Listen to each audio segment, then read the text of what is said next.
Hi and welcome to Hello and welcome back to my channel. My name is Fifi. I am a twin mom, a radio broadcaster, voiceover artist, a sister, a partner, niece, nephew, uncle, grandmother, everything and more you can imagine. Thank you so much for taking the time to click on the link to this video and giving the content on this channel an opportunity. So this is where I talk about my adventures and my journey of being a first-time mom, not to one but to two babies. And from time to time, you know, we style our natural hair, we keep it cute, we keep it funky, give it some volume around here. So thank you so much for being here. Please do subscribe and remember to click the notification bell. We are well on the way to being a monetized channel. We get to play with the big dogs, with the big girls and the big boys. So I just need a few more subscribers. I need a few more watch hours, and then we can make some money on this channel. I really do enjoy putting this content out there, and I received a message earlier this week just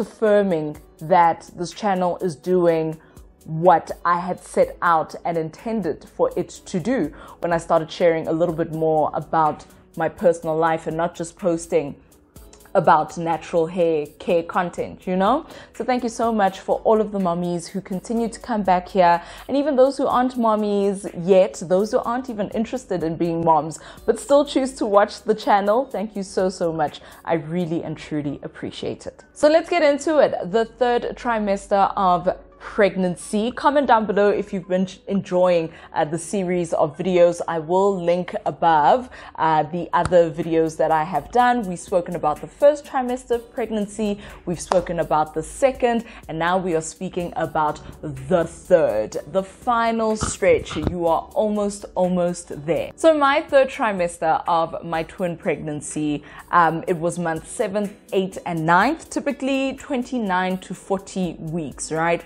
So the baby or the babies are currently in their final cooking process, right?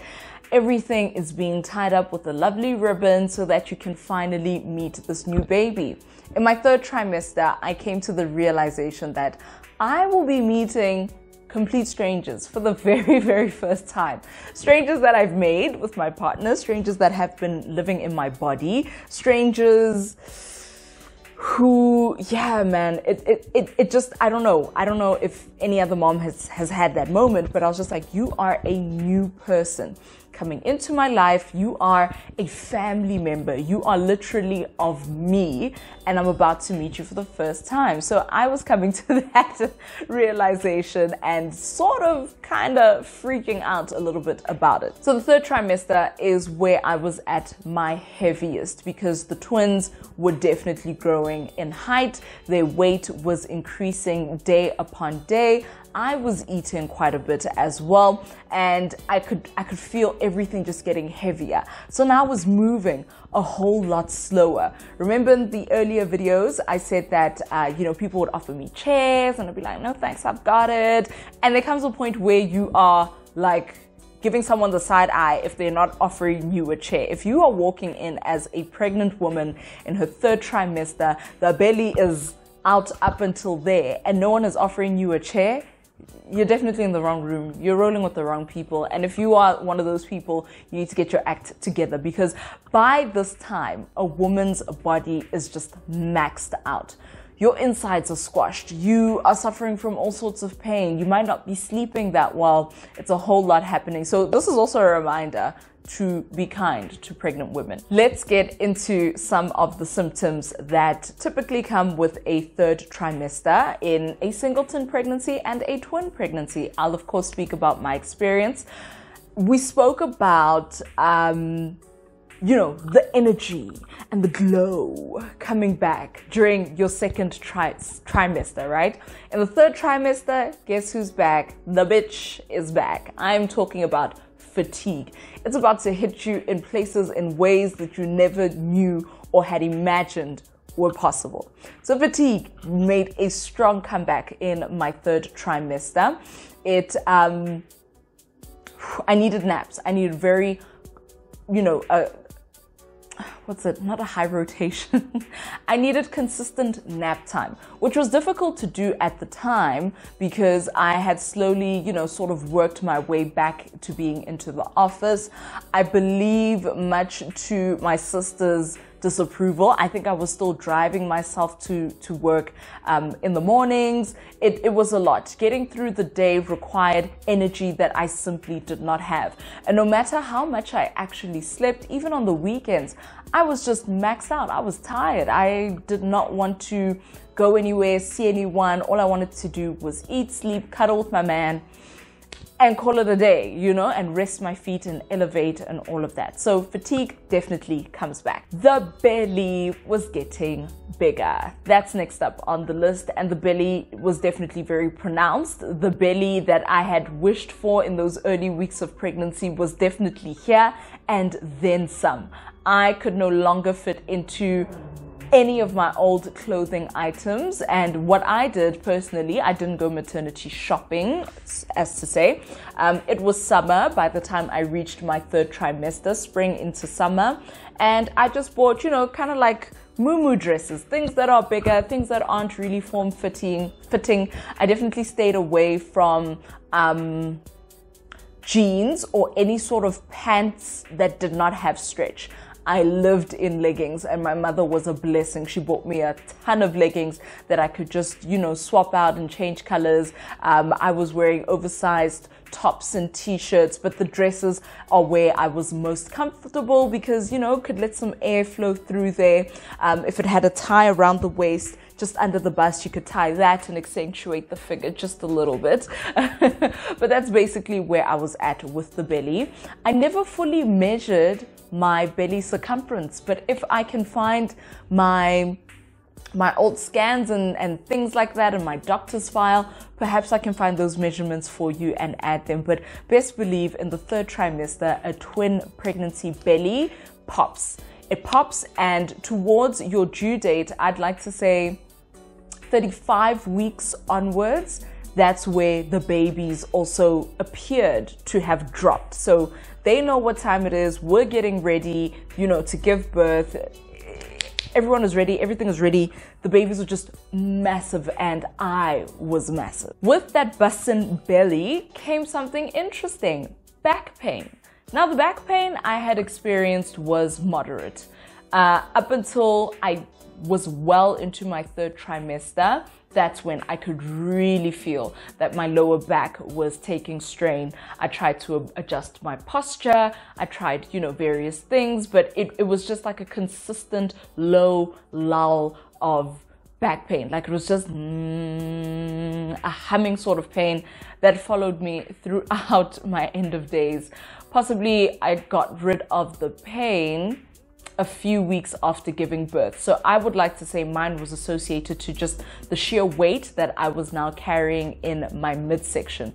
It was not unbearable, and I didn't bother my doctor too much with it because for me it felt okay. It felt like a pain I could manage, but I just needed to sit down, have pillows, and just be as comfortable as possible when I could. Lying down and sleeping was an absolute nightmare, and partly because of that back pain that I was experiencing. If you are experiencing back pain that you feel, I can't do it, then please contact your doctor and see what you can take in order to alleviate that pain. All right, next on the list of symptoms that I experienced, this included indigestion. So in my 1st trimester, I had cases of morning sickness, but I never actually threw up. The indigestion just took me back to like that sort of nausea kind of feeling, and it was just so uncomfortable eating something and feeling like the food hadn't, traveled all the way down, or that you had eaten and it had been some hours later, but you still have this indigestion, the tummy's rumbling, the gas, the acids, it was just really, really hellish for me and put me off eating. So the joy of like eating and enjoying a meal fueling your body with nutrients and food that you need became such a dreadful task for me because I knew that the indigestion was soon to follow. So you'll experience that due to the baby's sheer size, the growth. Remember, they're growing as well as the hormones. And the baby's growing are pushing on your esophagus, have pushed your stomach into a different position, and your organs as a whole, within your abdomen are, just trying to see where to fit in. So imagine with a singleton pregnancy, and then imagine with a twin pregnancy where there are two babas in there taking up all the space, and it is what it is. The body just needs to understand. There was a cute little, what was it? It was like a Instagram post that I used to reshare quite often in that third trimester because it depicted how I felt and how I imagined my organs are. Like the baby's just growing and everything else has just had to find space, including your lungs. It's so crazy. One of the last symptoms to, signal to you that you are fully within your third trimester, I think for some ladies it happens earlier, but the swelling of the feet. Now, my feet began to swell towards the end of my second trimester. It wasn't too bad. I managed to have my maternity photo shoot, and in those pictures you can tell that my feet are swollen in those heels. I definitely was not one of those moms or pregnant ladies who, were walking around in heels, with the strappy sandals. No, you would dead ass find me in, comfortable sneakers. You'd find me in flip-flops, Birkenstocks, like open-toed shoes, sandals, things of that nature. So I definitely noticed that my feet were swelling and I had to put them up more often. He would massage them and I think it would help the swelling just a little bit, but there's nothing much you can do about it. It is what it is. It got so bad that at some point I completely stopped wearing any other normal shoe. There were about 2 pairs of slippers that I could fit my feet into, and that was it.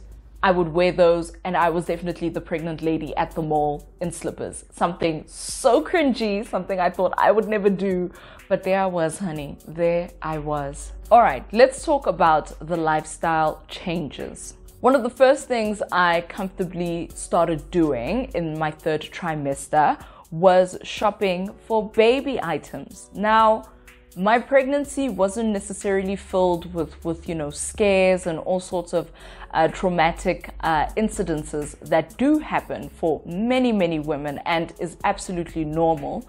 But I just always erred on the side of caution for the biggest part, right? I had a fear about vanishing twin syndrome in the first month. I think I mentioned this in my video in how I found out I was pregnant. I will link it up here as well as down below in the description box. You will find it all under my motherhood tab. So, not that I thought I would lose my babies, but I was just cautious because, things happen. And I didn't want to be so excited that I was purchasing physical reminders, clothes, hats, shoes, things like that.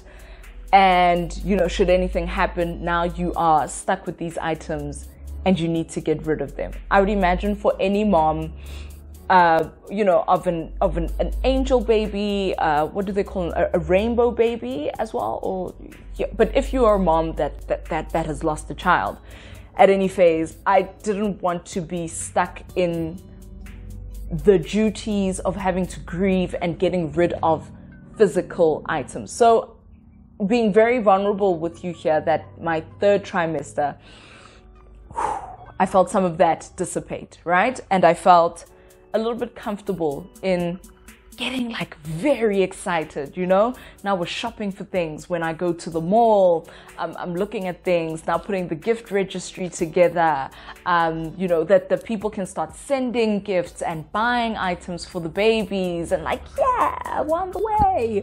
That's when I really felt comfortable. So this might be a good time for you if you, perhaps you felt the same way that maybe you feel the same way that I felt. Maybe you're in, your first or your second trimester, or you're thinking about, trying for a baby with your husband, partner, boyfriend, girlfriend, whomever, or even on your own. You go, girl.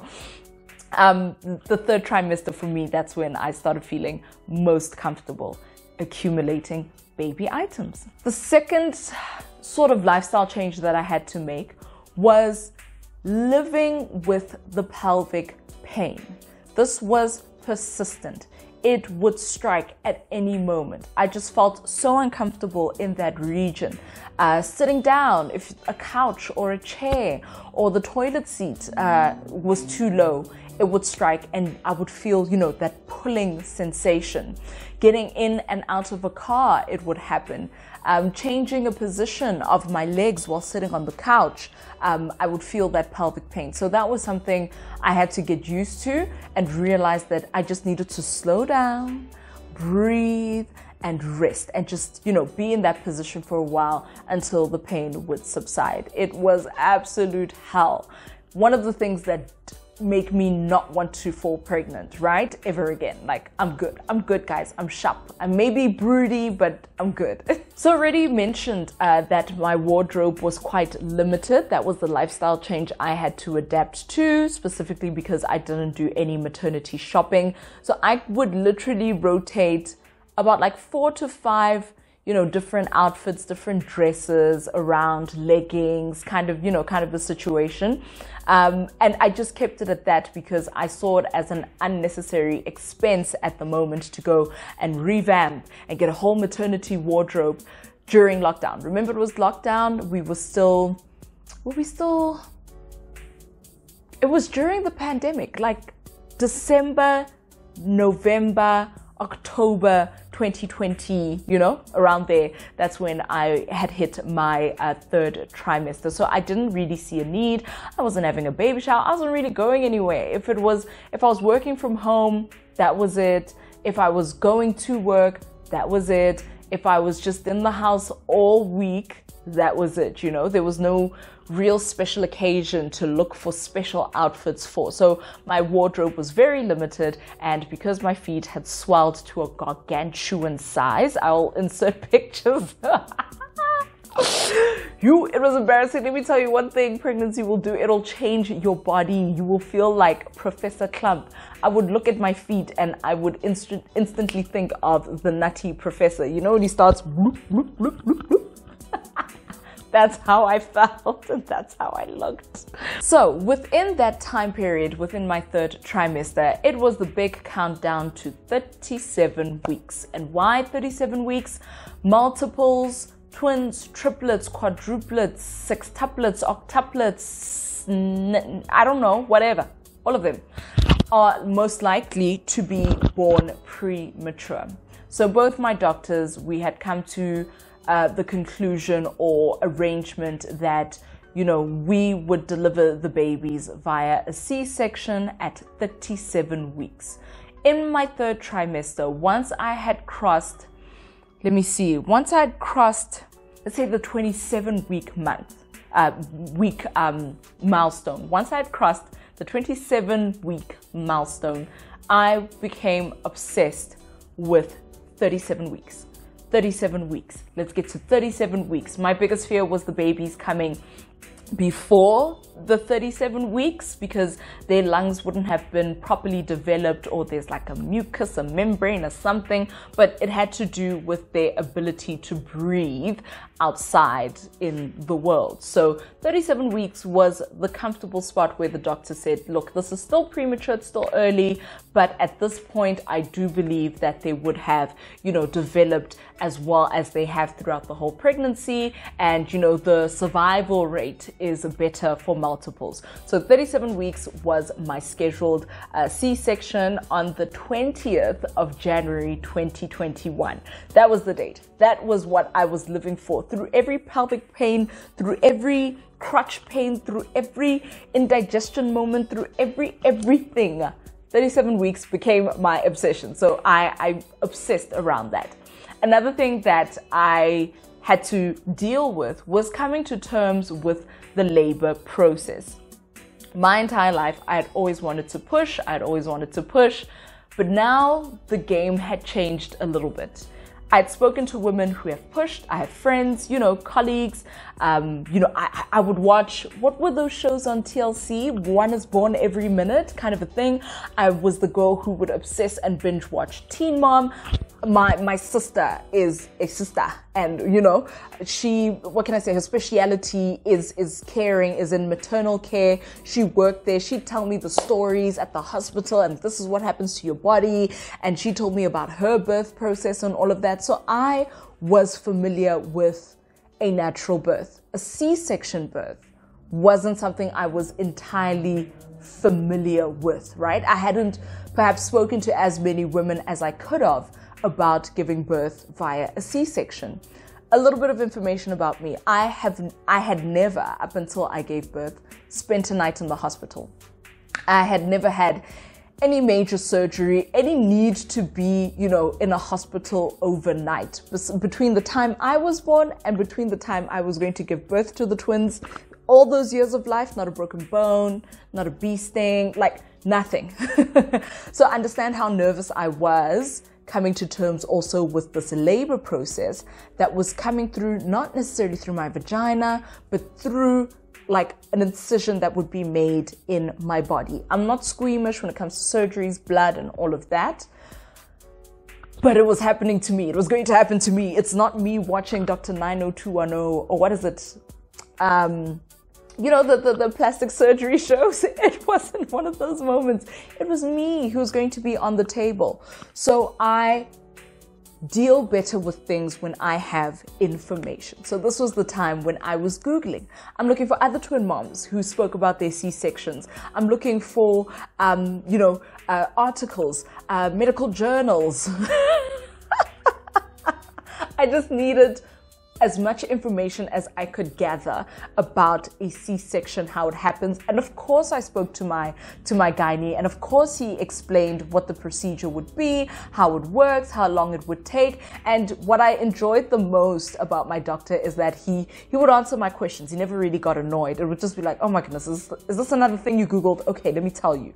And we had that. So I obsessed during those months. I obsessed because I needed the information. If it's better for you not to know, I suppose that works for you, but read up on it. Next up that we can talk about that I had experienced in my 3rd trimester, we mentioned fatigue being a symptom. I could not sleep. Sleeping was so difficult for me. Number one, finding a comfortable sleeping position. I would sleep with a pillow in between my ankles, in between my knees, a pillow to sort of jack up and support my belly, a pillow behind me so that I don't roll over and I'm not straining to hold myself in that position, and a pillow for my head. So sleeping for me was a very, very difficult task. Even rolling over in the bed meant a whole production. I would have to have Maggie help me move the pillows, and then I would have to sort of roll over but hold my belly as well, because remember, there is a ton of weight in my midsection. My pelvis is also acting up, right, as I'm trying to roll over. You can't sleep on your back because it is bad for the babies. It's also bad for your spine. It squishes something which will affect, I think, your heart or your lungs. I will have a little description over here, or a tile explaining what happens when you sleep on your back. So sleeping was very, very difficult and very, very uncomfortable. I would be up at around 4 a.m. So I would wake up around 4 a.m. and I would get more pillows, come sit myself up on the couch and watch. It was during hard lockdown. I would watch, what was it? It was on, I think, on Nat Geo, where they had like these live safaris. So game reserves in Kenya, Ghana, South Africa, Namibia, Botswana, other countries, right? And it would feel like I'm on a nature drive. And just seeing the animals and the soft tone of the game ranger telling you about the animal and this kind of tree. And oh, look, a dung beetle. unseasonal for this time of year. That would get me through the day. I would need, if I didn't start off my day like that, there would be hell to pay. And then going to bed earlier meant that I'm going to struggle for about an hour to find a comfortable position and then eventually fall asleep. So expect not to sleep as well as you did before earlier in your pregnancy. And also, fun fact, due to my sheer size, I would find Maggie, my partner, sleeping on the couch because there would be no room in our bed for him. We had like a tiny bed, and poor thing would just see that, yeah, no, it's going down here. Between me, my belly, the pillows, there was absolutely no room for him. So shout out. Oh my goodness, sorry. Shout out to all the dads who just realize what needs to happen and do it. Something that I also had to adjust to, Braxton Hicks. I thought I did not experience them right after I gave birth. But looking back over Christmas and New Year's, remember my C-section was scheduled for the 20th of January 2021, and I was well into my third trimester into December. So that meant I spent Christmas and New Year's heavily pregnant with twins. I would have these intense cramping feelings, like a sensation. But to me at the time, I thought maybe this is the pelvic pain. This is just, another thing that comes with pregnancy. At the time, I did not realize that I was having contractions, Braxton Hicks, but they wouldn't be as often. It would happen, goodness, I'm not even sure. I don't even want to lie to you about the frequency, but they were very infrequent. Hence, I think that's why I did not realize what was happening and did not necessitate a need to call the doctor or to rush to the emergency room because it didn't feel like anything was wrong, right? I realized now, looking back, and it was just after I had the babies as well, looking back, reading up a little bit more about Braxton Hicks, was that, yeah, I was having them. Because I had never had them, I did not know what it did feel like, To describe them for you very shortly, it felt like period pains. That cramping, right? That like twisting feeling that you get. Yeah, it felt like that, and they would persist for about, I don't know, a minute to 2 minutes, and then it would stop, and then I was fine, and I could continue on with my day. Looking back, it was Braxton Hicks. So I suffer from period pains, very intense. My sisters all do. We need to like pop medication, hot water bottle, all of that. Like it's a huge thing. So our cramps get quite intense. So I thought maybe, I don't know, this is okay. Like I could tolerate it, but please, if you feel weird sensations and you're starting to worry, pick up the phone, call your gynae. That is why we pay them the monies that they earn, okay? But I felt fine, so it was okay. Another lifestyle change that I had to adapt to because I became so accustomed to feeling the babies move. Early in the morning when I would wake up, I would feel them move, or they would wake me up with their movements. If I did something quite vigorous, if I was cleaning or washing dishes or standing for too long or doing something, I would feel them. If I was just very relaxed and seated, legs stretched out, feet elevated on a pillow, I'd feel them, and you'd see, your bump contort and move and do all sorts of things. Towards the end of my pregnancy, I wasn't feeling that much movement. And to be very specific, with Tsepang, my little girl, she was more positioned to the right side of my body, and over my belly and to the left was Tsepiso, my little boy. He was the biggest of the twins, and he would move, a lot-ish, but not a lot, but he would move. And I could sense, okay, he's moving, he's on this side. And on the right side, as the weeks, as the days went by, it just got quieter and quieter and quieter, to the point where I would share and say, I'm a little bit worried, but I'm trying not to go there, right? I'm trying not to give energy to this panic that's slowly simmering inside of me. And I would share with him and I'd say, babe, I don't know, she's not moving, as much as within recent weeks. And I'd get on my baby belly bumping tracking apps and read all my websites and mommy forums. And I realized, okay, it is a natural thing. Remember, with twins, the space is limited now. So there's not a lot of space to do the acrobatics and the excitement and the jumping and the jerking and the twerking that was happening before. They are running out of space, and that is okay. So I had to calm down, woosah, and through finding that information, I felt a little bit more comfortable. So to basically sum up the third trimester, you are uncomfortable all of the time. All of the time, you're uncomfortable. That's the third trimester. Maybe we should have wrapped up this video. I should have said, hey guys, my name is Fifi and this is your third trimester of a twin pregnancy. You're uncomfortable. Thank you. Please subscribe. Bye.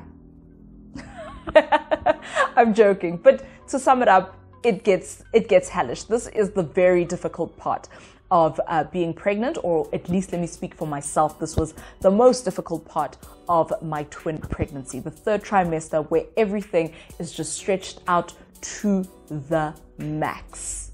You are tired. All right, now for the tips. My advice to twin mommies or multiple mommies who are expecting, what is it that you should be doing during this time? Number one on my list, continue to pray, meditate, whatever it is, your grounding practices, the things that return you to self, to peace, to tranquility, to harmony. Continue doing that, because a lot of factors will be stressing you out at this moment. People will be trying to help, and their help might be stressing you out. You may not know whether you're coming, you're going. A lot is happening externally, internally, and in your head. So try and always just keep it calm it down, and just be in tune with your body, so that when something does happen, you are able to pick up that this has not been normal.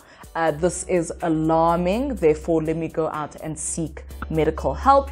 But also just preparing yourself for the labor process. Keep calm and rest up as much as you can. Number two is get answers. I shared with you that I'm comforted by information, and I think it went a long way in me enjoying my pregnancy, me enjoying the labor process and everything else that was to come afterwards.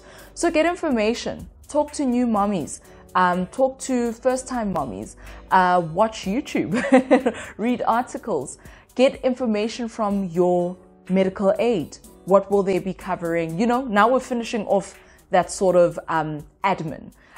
Get your answers, get your information, wherever, from whomever it is. Get your answers for whatever questions that you may have. Speak to your doctor, start speaking to your pediatrician. By now, in the third trimester, I think my gynae had already suggested a pediatrician. Did I go down and see him? I'm not too sure. I can't remember. We'll have to wait for the birth story for all of that information. But get as much information as you can and make sure that you know how things will move. Number 4 on the list is get your nesting essentials. Buy your comfy slippers, get your comfortable mommy bra, get your comfortable candle, your water bottle, whatever creature comforts that you feel you will need at this time. Ensure that you have them, and think of some of the creature comforts that you could possibly need afterwards. So easy things like comfortable pajamas that have good stretch on the waistline and the elastic band won't sit exactly on your C-section. They're slightly high-waisted. Buy the stretchy, comfortable underwear. Get the nursing bras, you know, that sort of things. Your nesting essentials. What is it that you will need for yourself and for baby? Call on other moms to find out what were the things that made the labor process comfortable and easier for them. Tangible things that you can get, tangible, or rather things that you can do. If it's a matter of getting your paperwork done, ensure that you do that now, so that when you arrive at the hospital, you're not still filling out like a stack of paperwork and all of that, and you don't know where this letter is from the medical aid and the insurer and this and that. Get that folder ready as well. And the last tip I have for you is rest. Rest as much as you can. Find how you can rest in every waking moment. Remember in the second trimester, I said, yes, be pregnant, honey, relax, let it go. Do the same. Let people do that for you. Let people get up and make you lunch. Let people get up and make you a cup of tea. You know, should they offer, the help will always be there, I'd like to think. Let people drive you around. Let people come and drop off your groceries. Now we have Checker 60, right? And what is it, the Pick and Pay app and Woolies Dash and this and that and that. All of these delivery services to make life easier. Get comfortable, relax and rest as much as you can, because honey, the 4th trimester is coming up. What's the 4th trimester? Didn't you know, girl? After giving birth, it's hell. And that's basically me segueing to the next upcoming video in this series, the 4th trimester. Something I did not know about, something I had to read on mommy blogs and on the internet and hear people, you know, YouTubers talk about it. And it's something I truly believe in because, yeah, babes, it's truly a 4th trimester. But we'll get to that later on. Thank you so much for reaching this point of this video. If you have, you are a true, tried and tested mngani, friend, chomi. Like, I love you so much. You truly, truly make this whole YouTubing thing easier. It is for people like you that I put out this content. It is for people like you who truly appreciate and understand the special being that I am. So thank you so much for getting to this part of the video. Remember to comment, like, and subscribe. When you subscribe, hit the notification bell so that you can get a notification every time I post a new video. I try my best to post 4 videos in a month. That's a video per week. And have a look around. I'm pretty sure there's something you haven't seen on this channel. Leave your comments down below, suggestions on how to shoot the videos, what you would like to see in the videos, and the kind of content that you would like for me to cover as a twin mommy, as a first-time mom. Please share this video, continue supporting. I appreciate each and every one of you who have given me your time today. My name is Fifi and I'm out.